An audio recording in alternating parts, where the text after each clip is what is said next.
Good afternoon, everyone. Good morning for those on the West Coast. My name is Jeremy Goldberg.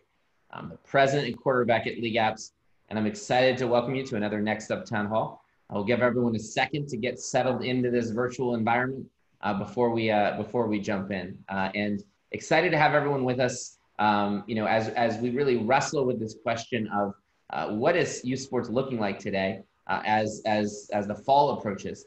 And how are organizations navigating it? So we've had any number of these events, I think 35 events over the past number of months. I wish I could say that there's all this clarity that has emerged from that, but the reality, there are a lot of questions that are still out there. And one of the things that we found throughout this entire process is that rather than try to answer these questions ourselves, the best way we could understand how to approach all the uncertainty is to learn from each other. And that really is what this conversation is about, is the power of community to mobilize, to advocate, which we'll talk about with Terry Lakoski in a second, and also the power of community to have insights from across the country of what top youth and local sports organizations are doing related to ensuring the survival of their organizations and the success of their organizations as well. And as we step back at this time where our country is still dealing with COVID, there's obviously restrictions that are happening around sports and changes within school. There is a profound opportunity because I think people are recognizing, especially as many kids face the fact that they're not going to be in school together with their friends and colleagues, and the mental and physical challenges of continuing to be in the situation we're in, youth sports can play such an important role. And so if we can learn from each other and support each other, that's the way we'll get through this, and that's the way we'll figure out how to meet a need. And certainly what we're seeing at LeagueApps in our data is there's a tremendous demand that exists from parents, a tremendous belief in the importance of what youth sports has to offer right now. And so the question is can organizations kind of navigate that to try to meet that need and to try to deliver the kinds of experiences that are so critical right now? So lots of questions that we're going to get into, and we have an incredible panel by which to dive in. I think the other thing that I'll say is that there's a lot we have learned over the past few months that we'll hear from our panelists, right? Programs that have succeeded, the ways that they've dealt with local governments and municipalities, how they've navigated field space challenges, how they're planning for what happens with respect to schools. So we're going to ground a lot of this discussion in facts and in experience that we're really will bring to the group. A few things that I'll explain in terms of some housekeeping here. The first is in the chat tool, you'll see some announcements that will be made throughout today's conversation. One of the things that I want to highlight is the Play Sports Coalition. We'll talk about with Terry Lakoski. She'll explain what that is, but if you're not part of that movement, the movement to advocate at the highest levels, the importance of youth sports, and we'll talk about what's going on there, please do check that out. The second thing is that we're focused on a survey that helps us make sure that not only are we delivering the right content for you, but we're really understanding what is happening with youth sports organizations so we can represent that to all kinds of different stakeholders. So we'll post that link and encourage everyone. It takes about 90 seconds it took me to fill out that survey to understand what's happening. And then we'll share the results of that first to the people that respond and then to the broader community. So you really get a sense of what we can learn from each other. And then lastly, we have a Slack group that is really a place for the industry to continue conversations, to share resources and connect everything from return to play plans to templates they've used to how they've handled specific situations or people that they might have worked with as vendors. So feel free to reach out to Jenny for introductions on Slack, and we'll post the information how to get there as well. You'll also see a Q&A tab. So we want to make this an interactive discussion. So if there are questions that you have that are inspired by the conversation today, know, and we'll incorporate that in addition to the questions we received ahead of time. So with that, I'm excited to introduce Terry Lakoski. I did not know Terry, probably going into COVID. I think I'd heard her name. And then I think I now talked to Terry more than my parents and as much as my wife. As we work together in the context of the Play Sports Coalition, Terry probably needs no introduction for people within youth sports these days, but she is the CEO of Active Policy Solutions, which is a consulting firm focusing on government relations and advocacy sports, specifically focused on sports, health, and wellness. And she is most known to this community as someone who's helped really kind of build and lead the Youth Sports Coalition and has been a critical partner in all of the work that has happened. So Terry, welcome to the NextUp Town Hall.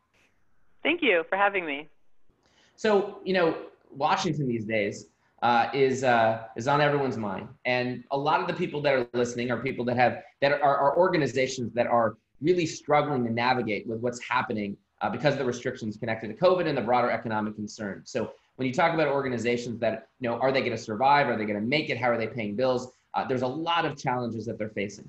In many cases, they were able to get some initial PPP funds, but those have been exhausted, or there were restrictions in how they used it. And in some cases, they really weren't able to take advantage of programs like that. So I know the coalition and your leadership has been really focused on solving that.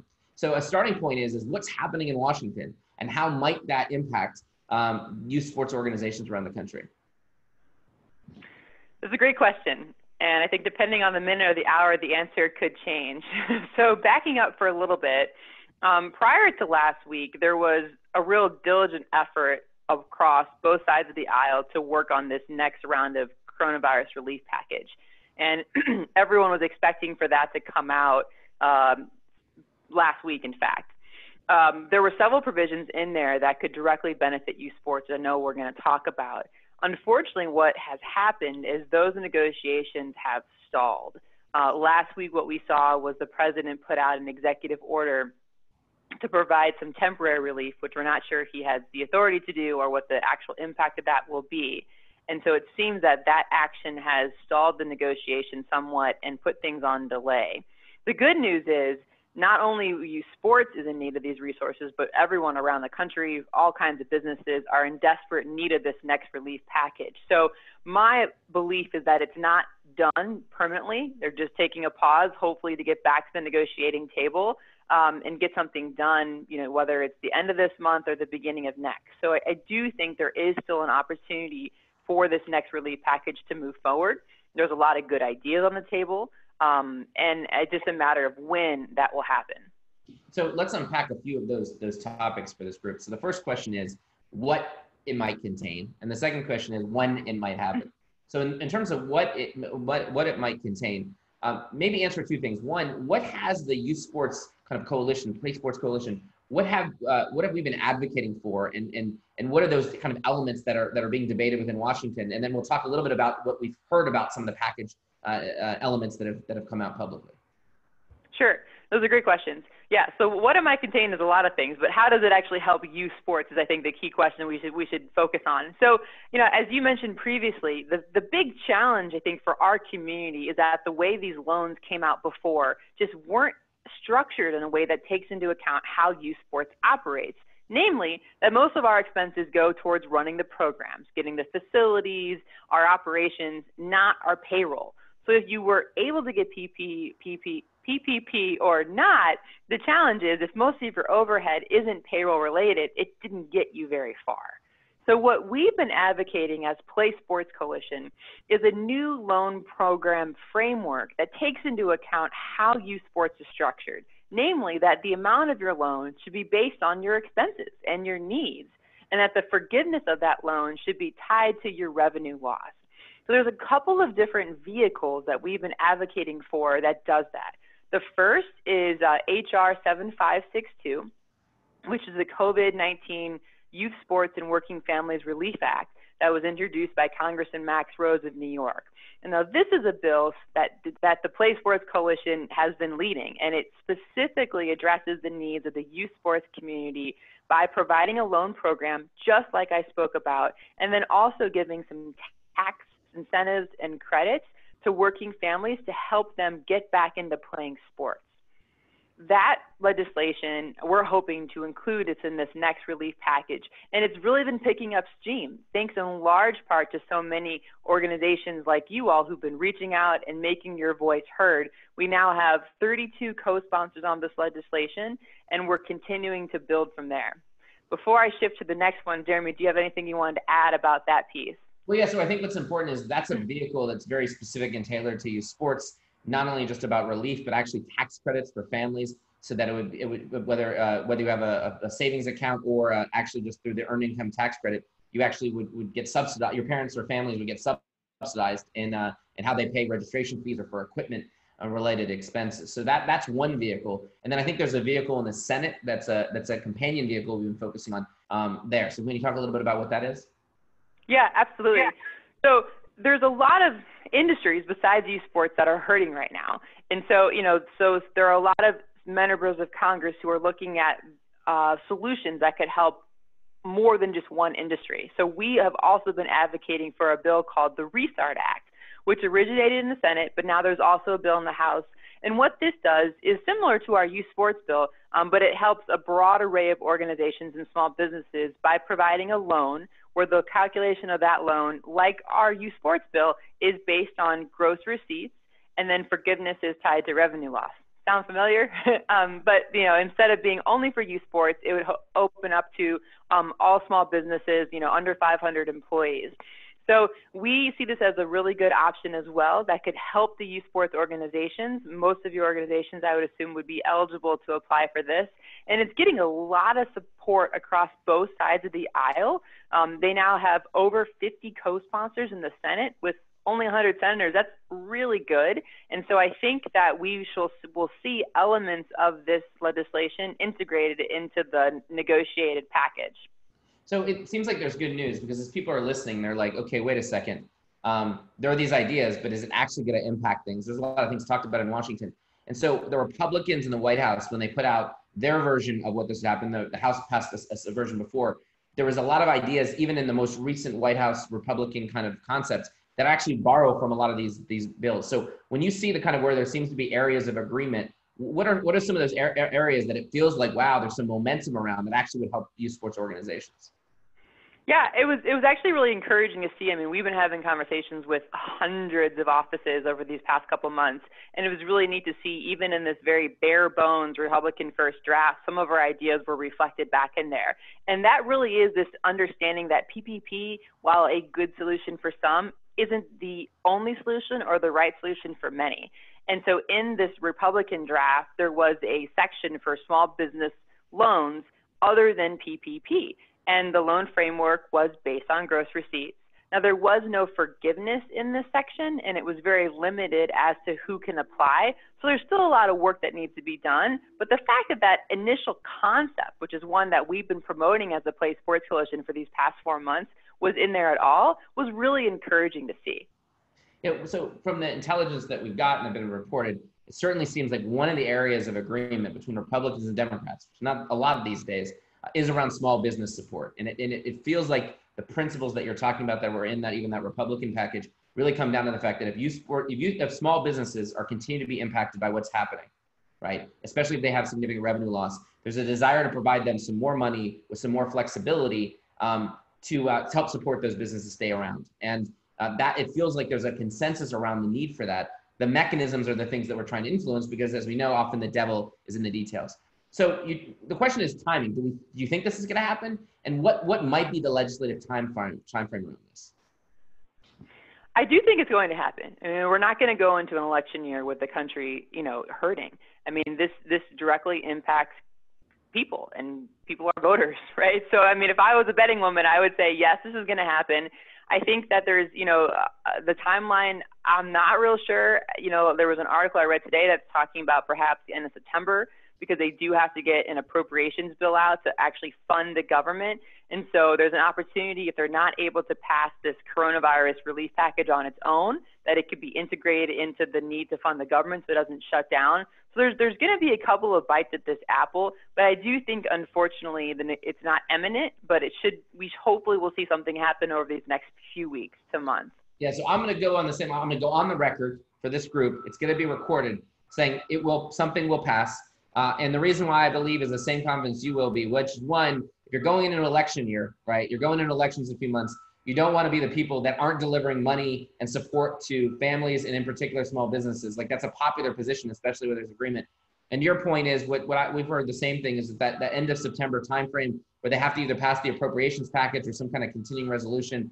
If the government has to agree on something, then there's leverage to make sure the elements where there's agreement can get done. So then the question becomes is, where can people get involved? If this can actually benefit them, if the belief and hope is that this is going to pass and it's going to be designed in a way that will actually make a huge difference to youth and local sports organizations that are struggling, what can they do at this point to make a difference, and how might they get involved in the coalition?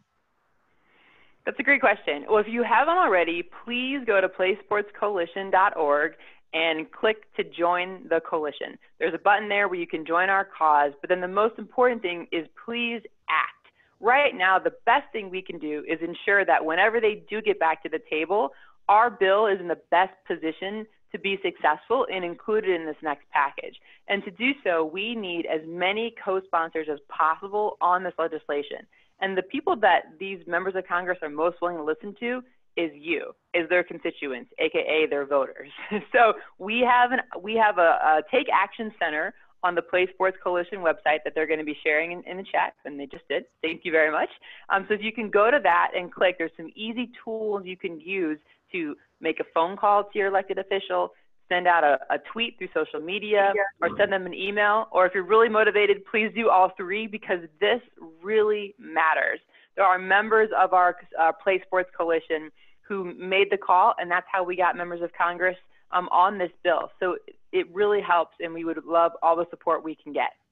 Yeah, well, Terry, thanks for all your effort. You know, it's amazing to think that the coalition, this didn't exist a couple of months ago, but as a result of COVID, the industry has really come together. I know I think you've had over 200 meetings with different congressional offices, not to mention the tens and thousands of phone calls and emails that have all been sent.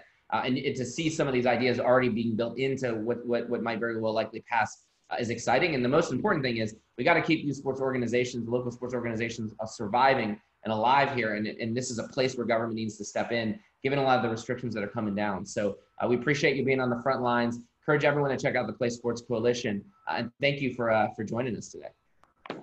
Oh, it's my pleasure. And we wouldn't be where we are without the leadership of LeagueApps, who's a member of our steering committee for the Play Sports Coalition. So thank you and your team for all that you've been doing. Thanks, Terry. I appreciate it. So we'll let you go. I'm sure you got like 10 members of Congress to go hang out with. So take care. And I'm going to welcome into the conversation a great panel. I'll ask them to turn their videos on. And starting with Sarah Burlingen. Sarah is based in Florida. She is the owner of Lax Maniacs. And is one of the top lacrosse organizations in the country. Excited to get into a lot of the dynamics that are happening in Florida and some of the things she's dealing with. So Sarah will be joining us. Hopefully we'll see our video any second. There she is. We've got Julian Cordell, who's here, who's the executive board member of Junior Comet Sports. He's based up in Oregon, and he's been an active participant in the Play Sports Coalition. He runs a multi-sport program, whether flag football, soccer, volleyball, and he is the vice chairman of Oregon's Medford's Park and Recreational Commission. He also is well known and famous among many parts for the advocacy initiative he started up in the Oregon area with a hashtag Let Them Play initiative. And so this was an initiative that I think had over 25,000 people engaged on Facebook that's really have influenced and shaped a lot of the conversations that are happening locally there. And then last but not least, my friend Billy Welcome. Billy is the CEO of All In Athletics, based out of Chicago, a top basketball program in the country. I've gotten to know Billy through his work with the Junior NBA Flagship Network, where he's been recognized as one of the top basketball programs around, and does work in the context of that. And he was not only a two-time All-State basketball selection, played college basketball as well, but is quite an entrepreneurial organization himself. And he is in Chicago. And again, is certainly been impacted, but navigating all the different challenges that are happening with respect to youth sports. So welcome, all of you. Excited to have you here. Here, thank you.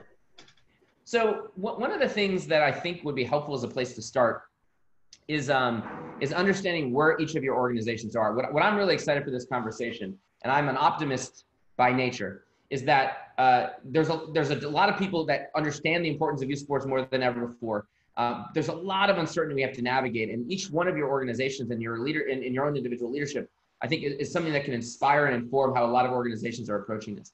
So one place to start is just understanding how your organization, what's happening right now, right? What you're able to do, what you're not able to do, how you've been impacted by what's going on, and then we'll dive into specific questions. So I'll invite Sarah to kick us off and talk a little bit about give us a little bit of overview about Lax Maniacs and what your organization does, but also what's happening. Are you guys playing right now? Are you running programs? What's going on? Yes, thank you for having me. So we are down in Florida. We do have some participants also in South Carolina and the Georgia area. So generally in that southeast. What's interesting about us is obviously we were open. One of the first areas that was open, our governor in May said, the quote was, all youth sports are open. And that was interesting because we went from 0 to everything being open, and we really didn't understand what that meant. And I'll just actually segue from what our last panelist said about LeagueApps being such a critical part of the success. So LeagueApps reached out to us and a number of other lacrosse organizers and business owners and said, let's talk about what you guys are doing. So that to me was just a fundamental part that allowed us to move forward with the smartest steps that we could. So we just are so grateful for all of the community that you created for us. So thank you. So we started in, gosh, I want to say May 15th-ish. We approximately our date. And what was interesting is when we had all of Florida open, South Carolina was open, and Georgia as well. The difference was county to county. So all of a sudden, when we were ready to start our programming, we could not rent fields in Palm Beach County or Miami or Broward or Dade, but we were just fine in Naples or Jacksonville region, for instance. So just the logistics around each town, we had went through multiple levels of mask mandates, whether one town had them at all times, unless you were actively exercising, others were indoors, others were outdoors. How to get the information was a challenge. We had to subscribe to all of the town's policies and really follow their local news to make sure that we were adhering to all the guidelines that were specific to each region. So those were like many of the challenges we went through. We've also had cases. We had no athletes get sick, no students, but we did have coaches that we had places we had to shut down. So we went in with, we have a governing body called US Lacrosse, and we went in with, we were lucky that they came in around the same time as things were getting open. And we went in with their mandates. For instance, treat this as though a student athlete is coming back from an injury, which means you're not going to go, run man-use as far as the conditioning exercise. You're probably going to do that kind of return to play protocol where we're getting our conditioning back up. We're doing small group things. So there was a 2-week window where we dealt with it as we would an injury, as far as conditioning goes and injury prevention and building back up. And then we just kind of built on our skills, our group size slowly. We made some decisions that I think in hindsight we probably would have done differently. But again, we didn't really have anyone else that was moving. We were a few weeks ahead of all of the people we were talking to. So for instance, you'll all know that the Florida numbers have spiked in many times, and there were many times within that we were feeling challenged and pushed to decision-making that we didn't really feel comfortable in. So instead of stopping what we were doing, we thought, okay, we can rein it back and go back to 1v1. So we kind of at some point actually reined it back. In hindsight, now I understand more about contact and have a little more experience in decision-making. I don't know that I would have changed it at that point because we already sort of were there. So we participated in tournaments. We decided to do some events just within our club. So we had a really cool thing, which we've never have, is all of our alumni was back home because they were all in virtual school. So we did some really cool things where we actually had our alumni participating, teaching and coaching our younger kids, and actually playing with some of our current players, because recruiting, although it's on pause right now, is a part of what we deal with in our industry. And so it allowed our high school kids to actually play with, a player who's at Michigan. And then I could send that film and coaches could say, wow, like this kid really can hang, just kind of qualified and gave those kids clout. So those were some of the creative things we did, made a lot of mistakes along the way, and, kind of grew through what we're doing. But we were able to do most, aside from out-of-state travel, do most of what we would have done in a very small scale. Wow. Well, so I'm excited to pick up on a lot of those trends. Maybe just as a big question, and then I'll pull in the other panelists. What was the level of demand? Did you find that families and parents, that they had the same level of demand? Was there a lot less interest? Was there even more interest because people were eager to get out of their home? How would you assess that? We are fortunate that we have built a high level of trust within our own club. So if we say buy a ticket to Maryland, they just buy it. They don't ask why. So they really followed our lead, which was an interesting level of pressure, again, with decision-making that, I didn't feel that I had the training to make. So we're reaching out, trying to make the best decisions we can. We did have people that chose not to participate, but if I was going to give a percentage, it was 2% that did not want to participate. We did weekly questionnaires. Would you be comfortable to get on an airplane? Would you be comfortable to show up at a field of practice? Would you be comfortable? We kind of went through different assessments to gauge the audience. We did pivot on a few of our events and changed our out-of-state travel.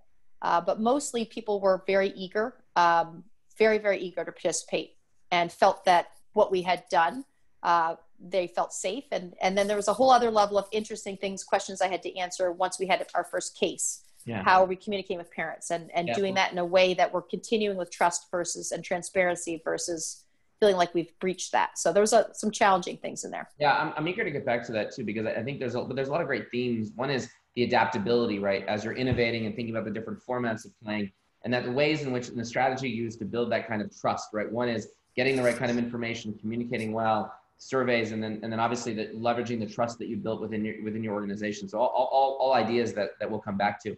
And as I jump into this conversation, again, feel free to use that Q&A tab. There's questions you have. So Billy, I'll bring you into the conversation. Talk a little bit about what you've been dealing with it all in terms of what you've been able to do, what's been working, what's not been working, the situation you find yourself in. Yeah, absolutely. Thank you again for having me, and excited to learn from other panelists as well. So we shut down pretty much, when everyone else shut down mid-March.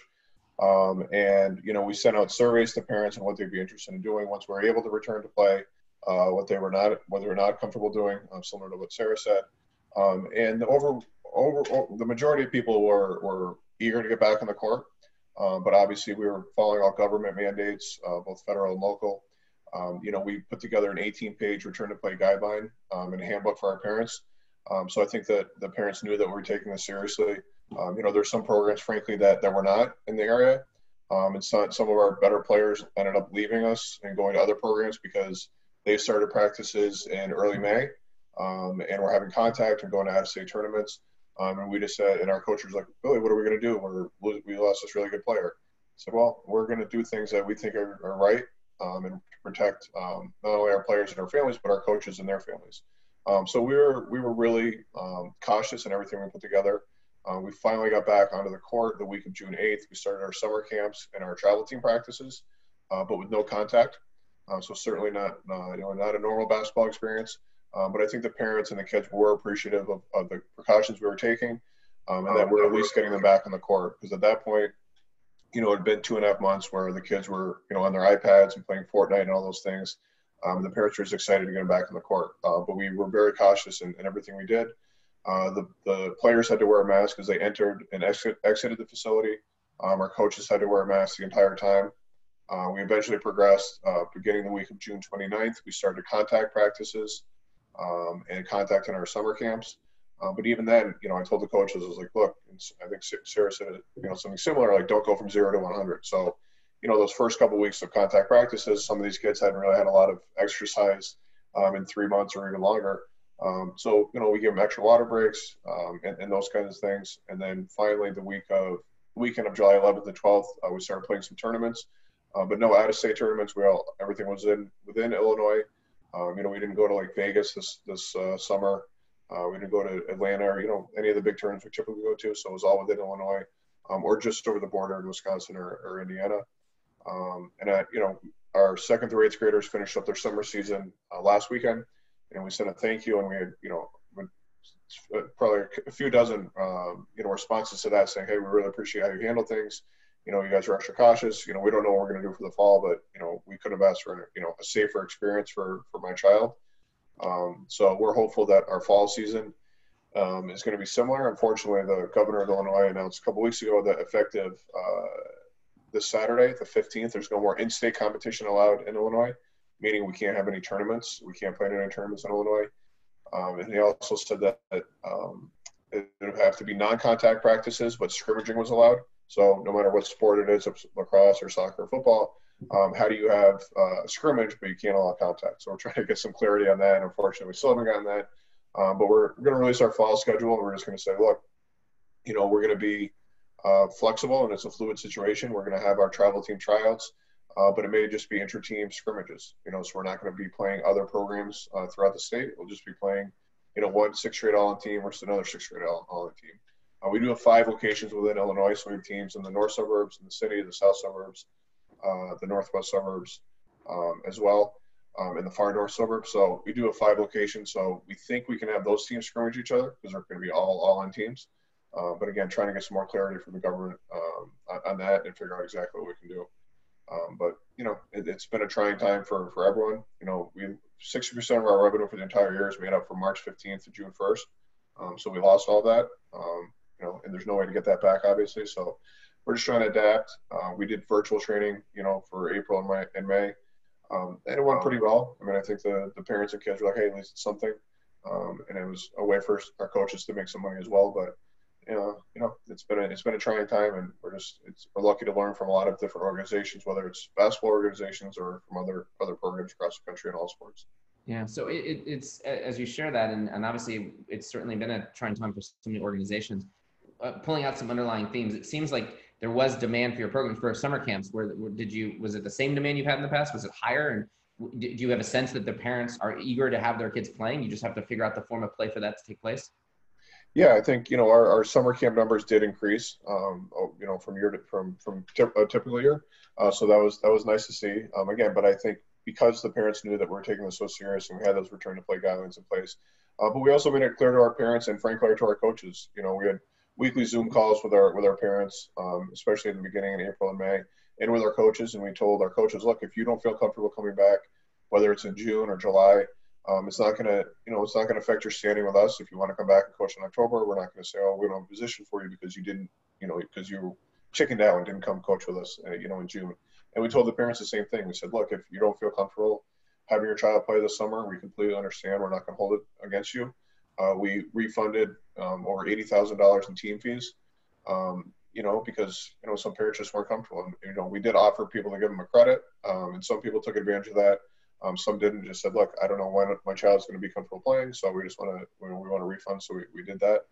And I think, hopefully we got some good karma points for that.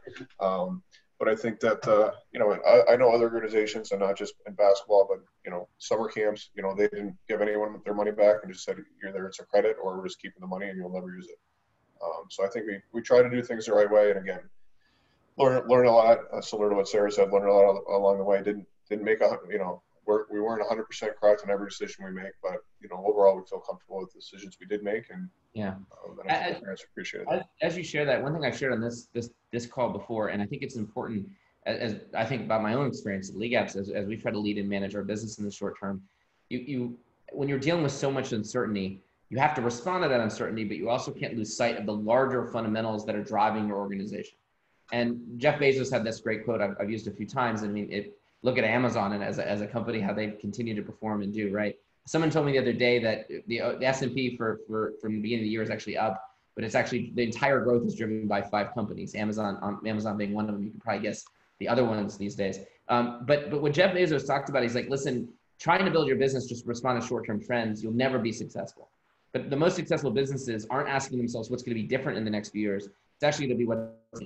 And what both you and Sarah just said that I think is an important point for the audience to understand is that the demand for sports experience and youth sports experience is there, right? People value it. People want it. Even when there's possible health risks and questions, everything else, people believe this is something important, especially if they believe in your organization. So then the question, if the demand's there, and I don't believe that's going away, and in fact, you can make a case that people are going to be more appreciative than ever before.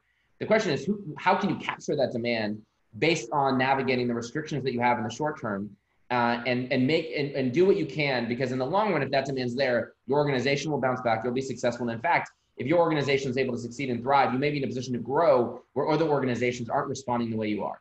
So you still got to navigate the short term. You can't ignore it. But if that demand is constant, if there's going to be this demand for youth sports, that's the exciting thing, right? Because if that changed, that would fundamentally change. It would be worse for our society and trying to fundamentally change the organizations that are part of it.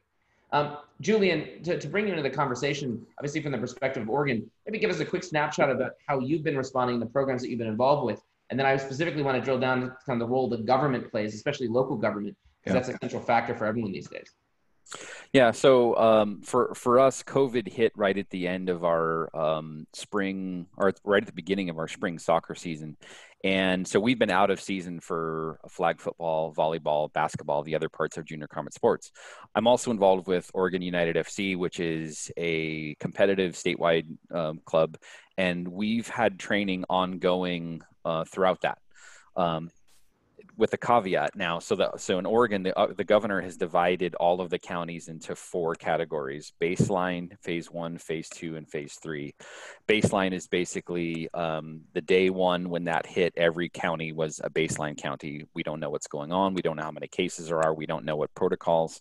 Phase one is right now most of the populous areas, Marion County, where the state capital is, Multnomah County, where Portland is, and those tri-county areas. Phase two is more of the rural counties like where we are in Southern Oregon. And those guidelines in phase two have allowed for non-contact and medium contact sports with an express prohibition on contact sports like football, basketball.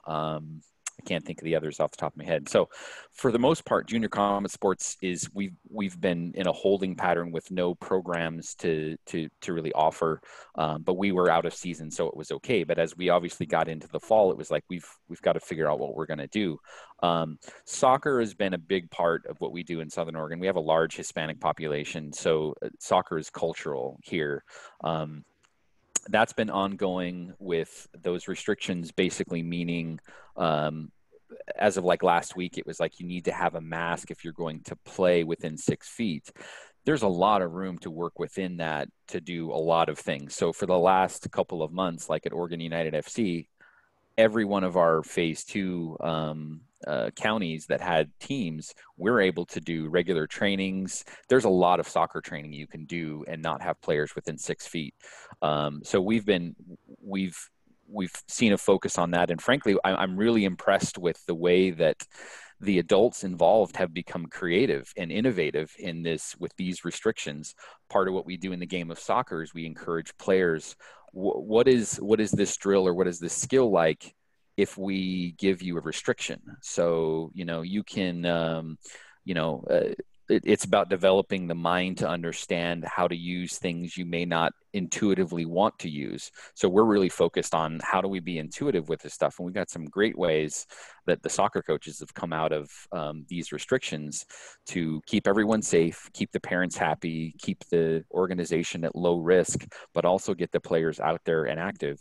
And, dovetailing into the government part of it, we've been really focused early on about the elephant in the room, I think, for all of us, which is the mental and social health of kids and that deterioration over time as important parts of their life are removed. So I'll let you go ahead with the second part of your question. Yeah, well, because I think one of the things as you start to unpack this and we drill down in very specific topics, right? Local governments in particular are going to play a critical role. So the federal government, we can hope that there's going to be some relief to help organizations that are dealing with it, especially as you all are doing the right thing. But the second thing is that the local governments are the ones that are making the rules and everything else. So what have you learned about how to interface with them? What are some of the initiatives and approaches you try to take to get the information that you need or to influence those decisions to allow your organization to be able to provide the right kind of safe programming? Well, so there's, for me, at least personally, there's two parts. I volunteer on the Medford Parks and Recreation Commission, which is they're an advisory body for the city council. Medford is the 8th largest city in Oregon. So there's about 100,000 people. But the key piece is that they have facilities. So they have indoor and outdoor publicly owned facilities.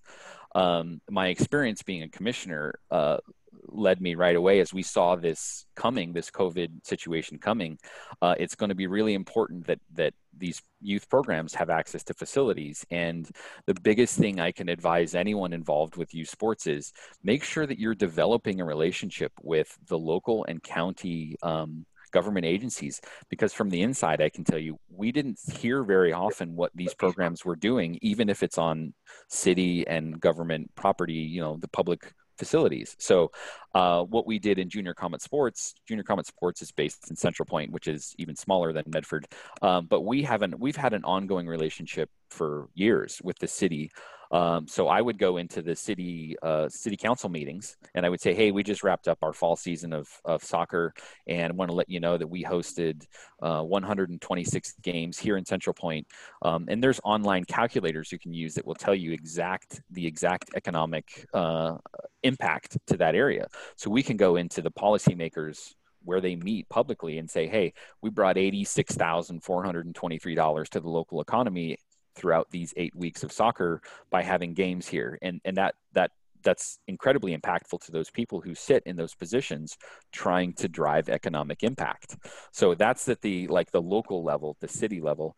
At the state level, early on, and you had mentioned earlier, the Let Them Play movement has been huge here in Oregon. It took off like wildfire. I didn't create it. It was actually, I came in when we had about 11,000 or so members in that Facebook group, but it's taken off like wildfire for all of those parents in Oregon who see what the difference in their kid's life when they're not out playing and they're here on the couch. And I got in that early on because I was like, hey, I can help here, with my experience, the local government level, trying to advocate,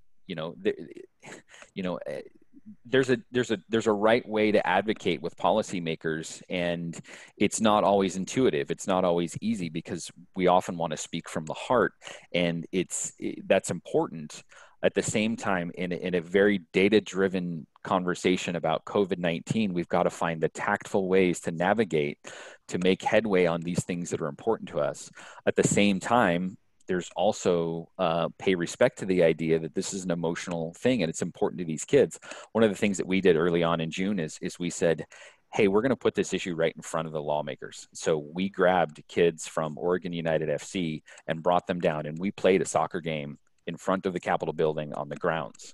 And that we had we had like 8 TV stations and 4 newspapers and 3 radio stations, and just to kind of set the stage for the second part of what we're trying to do, which is advocate directly with the lawmakers, directly with the governor's office to make sure, really our underlying drive was, let's make sure when we're trying to avoid this health scare over here of COVID-19 and those very serious health risks, that we're not inadvertently walking into a social and mental health issue with tens of thousands of teenagers and young kids. So that's an ongoing fight, but it's a lot to corral 25,000 people to keep that message good. But I think, we're doing our best. Everyone's heart is in the right place.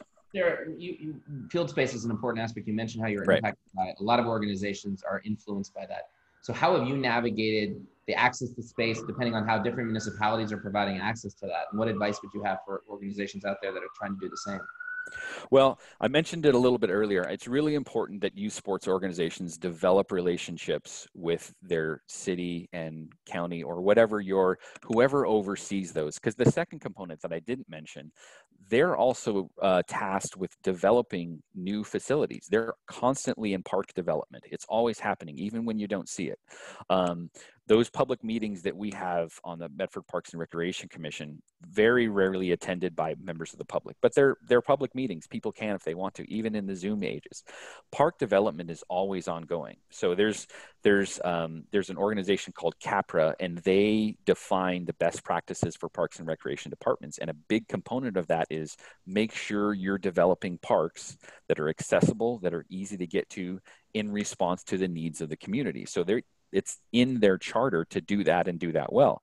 So when those conversations are happening internally about park development and how that's going to happen, it's in the best interest of those youth sports organizations to be a comfortable name for them to ask about what should we do with this 9 acres we just picked up. To be that source of advice, I think it's right. a really good advice. And I think if you didn't think about the need and importance of those relationships now, I think your point is now you've got to account for that.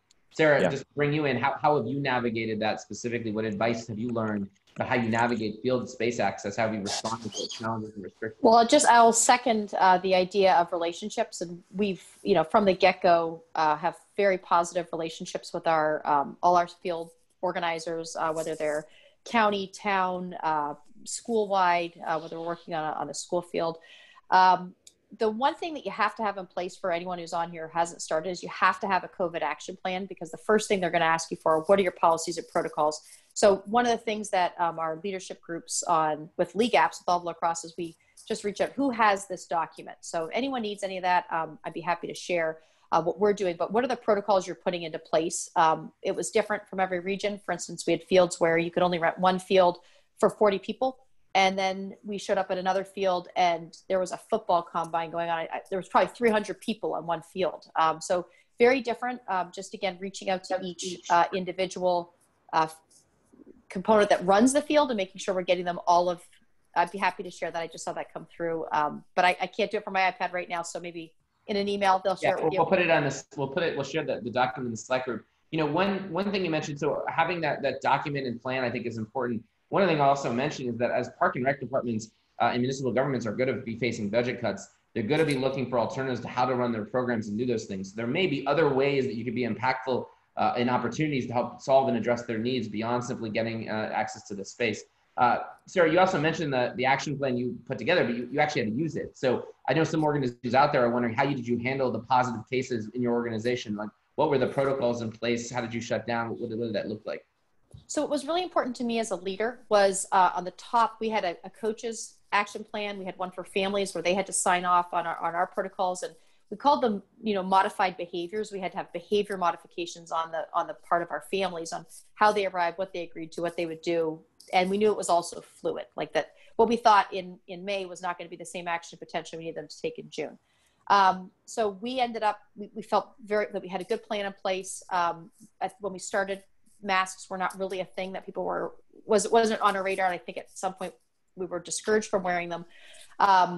Masks went into play in Orlando, which was where we had our first case. And we only had them with coaches. I'll be happy to speak. I'm now well-versed in HIPAA laws. So you also are interesting. You have to learn about what you can and can't share with families. But one of the people is a coach that coaches us is my husband.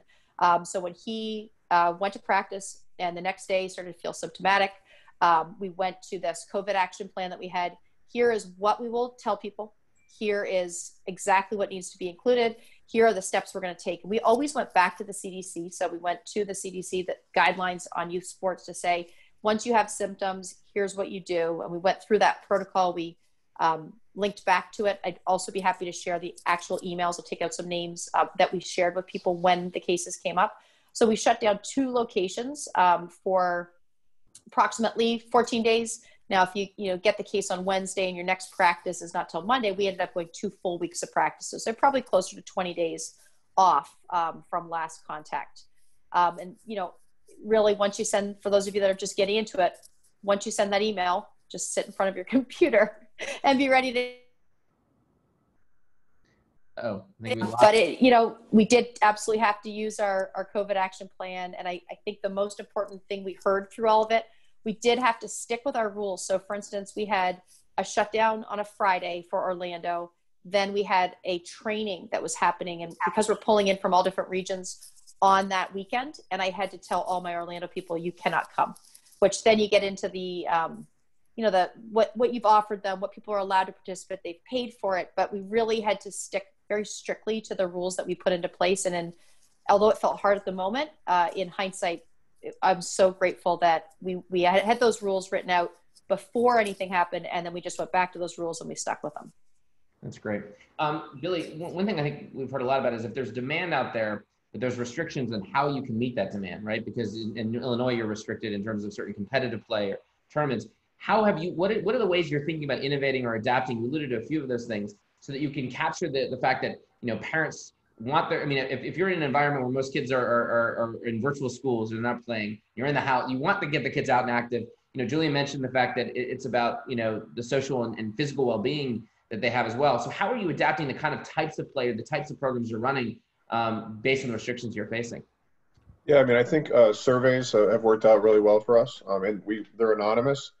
We do ask, is it a boy or a girl and what grade they're in, but we don't want the names or any other information because we want people to be honest with us because we don't know exactly what people are going to be looking for at any particular season with everything going on. So, we've tried our best to create an open dialogue and tell parents, like, look, if there's, it doesn't even have to be in this anonymous survey. You can call me or text me or email me or anyone on our staff and say, well, I was concerned about this or I wasn't concerned about this. And I think one thing is once we started playing in tournaments, a few parents that had committed to the season, back in, I guess, late May, early June, we started tournaments in July. They said, you know what, I thought we were okay with playing, but, I talked to my husband or I talked to my spouse, and my son really wants to play, my daughter really wants to play, but, we don't feel comfortable. So they would pull them out. So it is a fluid situation. And we had a parent a couple of weeks ago, we had some teams are supposed to play in Wisconsin, and it was going to be an overnight trip. It was going to be a 3 or 4 hour drive. So we said, well, I talked to the tournament director. He said he could get us 4 games within 24 hours. So we would play at like 7 p.m. and 8 p.m. on Friday night, and then we could play at 10 a.m. and noon on Saturday.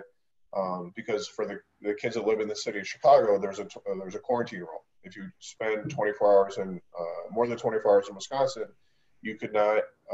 When you came back to the city limits, you're supposed to self-quarantine for 14 days. So I talked to the tournament director. He said, well, this is, I guess, a runaround, I guess you could call it. But he said I could get 4 games in 20 hours here in Wisconsin for less than 24 hours. So I emailed some of our Chicago-based teams that. And one parent said, we don't really feel comfortable doing that. We think it's kind of cheating or whatever. And another parent said, Billy, way to get them. This is how you show them that, that you can get around this. This is so crazy. So it's just interesting that even after 5 months, 4.5, 5 months, that some parents are not taking as seriously as others. And we've just tried to be, creative. And I did mention we're doing the intra-team scrimmages, this fall, as opposed to doing, playing other travel programs throughout Chicagoland. And we're going to do more training. We're going to do training 5 days a week this fall. So there's no, so they're not playing against other competition. Obviously, they're just doing skills training. Where in the typical fall, we've only done 2 or 3 days. So we're just, and booking the gyms has been difficult for us. A lot of the school districts obviously aren't renting to outside groups. Even though we presented them with our return to play guidelines, that 18-page document that I alluded to before, but they're not comfortable renting to outside groups, which we get. So it's really only private facilities. And there's one park district in the area that it still is undecided. And I email her every couple of weeks, and she goes, Billy, I promise you, once we have our final plans, you'll be the first to know. But, that has been a struggle for us as well. So one thing, Julian, a question for you is, it seems like what happening with schools is going to have a big impact on youth sports in the fall. And you can make a case it can have positive and negative impacts in terms of what can happen. I'm curious to know what's happening with schools in your area and how you see that influencing or impacting the programming that you're able to run and either the opportunity. Is it either filling voids that there'll be a lot of interest in it? Is there a lot of restrictions that mean it's going to be very difficult to kind of operate programs? Well, so here in Oregon, the governing body for high school sports is the OSAA, Oregon Sports Athletic Association. So they just released their guidelines about 6 days ago that says all of the fall sports are not going to happen. They're going to be postponed to a shortened season after the first of the year. And part of the challenge has been, okay, obviously that means the inventory for usable facilities for every other youth program that depends on elementary school, fields and middle school and all those things, those immediately become questionable. And in large part, what we found is that's been a per district decision. So the district has the ability, the governor has said, hey, we defer to the OSAA on the high school sports. The districts operate those facilities. It's up to them to decide what they want to do with them. But the liability question has been overhanging all of those athletic directors. And so just about universally across the board here in Oregon, the answer has been no youth sports agencies will be able to use any school district facilities. And that's been pretty consistent across state. And I can understand that. I mean, there's a risk out there. There's components of that every individual athletic director doesn't want to, they don't want to absorb that. Now, and that's again where the relationships with local governments come in really handy, because the city of Medford says, look, we believe that those policies and procedures offered by the governor are clear enough that we can support the usage of the fields. And so like one of the things that we did, myself and my wife, is she's involved in high school sports and in high school soccer, and they had one of their tournaments canceled. It's called the State of Jefferson. It's a 6v6 tournament that happens every time this year, and it's high school age only. And so that was canceled, but we were connecting the dots. We were like, wait a minute, we could rent a field from the city and maybe we can have all those same kids play just so they can at least keep that going. And we were able to put that together in about 48 hours, the entire plan of after they were notified the tournament's been canceled. We were able to work with that tournament director and say, hey, let's let's talk with all of them, because I think we can at least get them some open field space. And what we did is we did much more of a hands-off. We protected ourselves. We got insurance. We did all of the protocols necessary that we could, and that was fine with the city. And we held that I would call it a tournament, but it was similar to what Billy was talking about. It was a one-day thing. It normally would have been a weekend, but we did it all in one day. And we said, basically, we'll put together a schedule, but it's not going to be an official tournament. We really just want to get the kids playing. And I think, it's important in all these conversations. Jeremy, you do a great job when we have these kinds of events, of reminding people, like, why do we do all this? It's about the kids, right? It's not about the adults. It's not about, egos or anything like that. And I think we have some great examples of that happening right now, and they're not that hard to see them. If we just look carefully, we'll see the kids being put out there, as the number one reason why we do this. And I think, at least for us, junior combat sports, that's been the priority as much as we can. Try to navigate this on behalf of the kids, but when it comes time, get them out there, let them play, and then step back. Yeah, final word for you, Sarah. How are you viewing what's happening in high school and navigating that? Is that creating opportunities? Is it creating challenges in terms of what's happening? So it sounds like we have a similar thing going on with our FHSAA, which is our Florida High School Athletic Association.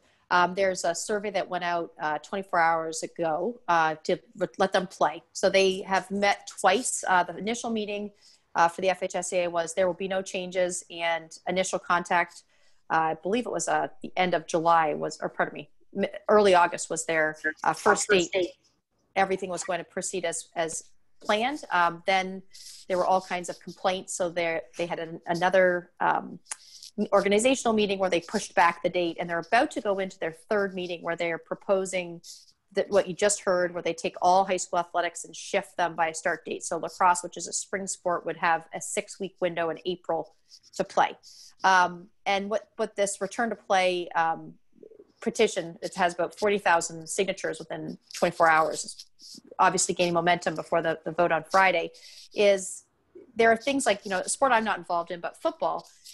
There are 2021s who have their chance to be recruited, right now. They're not like a college athlete where they can go, sit out a year or we call it in lacrosse right now, we're calling it the COVID year, where all of our current college athletes are going to have that extra year because we're a spring sport in the NCAA. These high school kids don't necessarily get that extra year at this point. So they're pushing for this return to play. And, to me, when I look at, what's happening there for us, we're constantly, we keep using the word pivot. We're going to go down one thing, there's a roadblock that's not happening. We're going to pivot. What do we pivot to? So like you were talking about, just getting them out. So if lacrosse as a sport in high school didn't start till April, we could run leagues, right? So as strange as it sounds that the kids aren't allowed to play, if everything shifts, people will be playing, they just won't be playing lacrosse. So what are the facilities we could use? Could we do a 3v3, a 5v5, 7v7, a full field league where we actually get people training? Because the amount of time things that you can get happening and out on the field and training perspective in 6 weeks is nothing compared to what we could do in the 3 months that they're losing. Yeah. Well, when I hear you speak, everyone's sharing this, what's in my mind is you've got demand, but you've got restrictions. And when you have demand and you're navigating restrictions, you have innovation, right? Which is how do you then meet that demand in more creative ways? One of the things that I've been pioneering, I'm actually about to do some more writing about this, is what's happening right now is, as a parent, most school districts are now facing a lot of virtual related education, but they want their kids to socialize and want to be able to engage. So you hear a lot of these ideas of school pods, right, where parents are getting together to try to have them have contact. And so one of the things I see some organizations starting to do is form sport pods, right, where they're basically saying, listen, we'll come to you. We can actually do small group training in your backyard or in the park, whatever it may be, and support that. We can charge a premium for that where we need to, so that we can then offset the cost to make sure we can include other kids. But if that's what it takes, we can do and really lean in on the training side. So I don't know, Sarah, if you're going to say anything on that as well. Yeah, I was going to comment on two things. One, I'm actually at school right now. I'm also a teacher. My husband and I are also teachers. So to have experienced everything all summer with lacrosse and from an owner's perspective and now carry it over to school, I do think the biggest thing we can all do is learn from each other. So what happened and what people experience in sports, in a perfect world, the FHSAA would say, okay, you just did this. How does it work? What doesn't work? How did you do it safely? Where did you pivot? As far as the pod idea, I mean, we initially, before fields opened up in Florida, we were basically going to do pop-ups where we had a coach with equipment with a small group. But we're thinking along the same terms of, we've had so many people reach out to say, small group training, anything we could do to keep the kids going and moving. And then the strange thing we're all thinking of and dealing with is, here I just coach at the Under Armour event. So here I am up coaching in Maryland at Under Armour, and then they're not going to be able to play football. So people are already playing.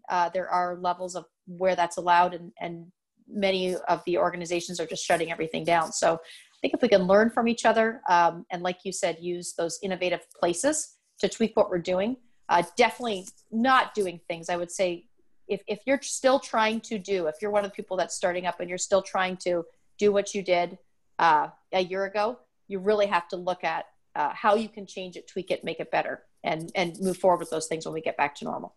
It's so well said. And again, one thing I'll say is we want to make sure we continue to create opportunities to use the community to share these ideas. So I'll encourage everyone to go to the Slack group. We'll post that link in again. And then again, if people are interested in this idea of sports pods, and I'm spending a lot of time understanding what best practices are on small group training and what that looks like as a way of getting kids active again, especially in a virtual school environment, which is happening in districts across the country, you can feel free to email me at jeremy@leagueapps.com or go to the Slack group and we can start a conversation around that. But use that as a place to exchange ideas. And the second thing is that as we wrap up, I want to go back to something Julian said that resonated with me, which is I think the first phase of COVID, we dealt with this reality of, wait a second, if you can't play the sports, what value can we offer? And I think what we found is the best organizations recognize that beyond just what happens on the field, you can add so much value through community, through leadership, through mentoring, and you play that role.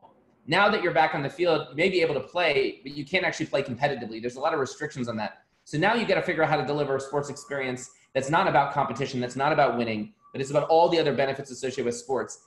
And if I said to you at the beginning of this year, before all this started, and I said, listen, as an organization, if you're really great at delivering value off the field beyond the competition, if you're able to deliver the kind of social and physical well-being that comes with the sports, the community, the learning, the lessons, if you do all those things, that's what parents value. That's ultimately why sports is so powerful. And if you do that really well, your organization will succeed. You'll have an impact. And when the competition returns, you're able to do that. You'll also be better on the field as well. So I think the root of innovation is organizations that can tap into something that where sports goes beyond what happens on the field. And if you embrace that as part of your brand and your idea, you'll be more successful on and off the field. And more importantly, you'll be closer to why we're in this to begin with, which is helping make sure that we're developing young and great people through sport. So thank you all for being here, for sharing all this. There's so much to it. A request for everyone that was here today, fill out, there's a survey link we'll post and we'll send it afterwards. Take 90 seconds. If you fill that out, and you can share that out with other organizations you know, it'll really not only help inform other events, it'll help us represent these ideas to decision makers and also create a roadmap by which we can help this entire community. And then the Play Sports Coalition is another place where we've heard how important government is. It's another place to link in. So please join me in thanking Sarah and Billy and Julian and of course Terry for being here today and sharing your insights. We'll continue to get through this together. Thank you all for being amazing. Appreciate it. Have a great day, everyone. Thanks, everyone. Good luck. Stay safe.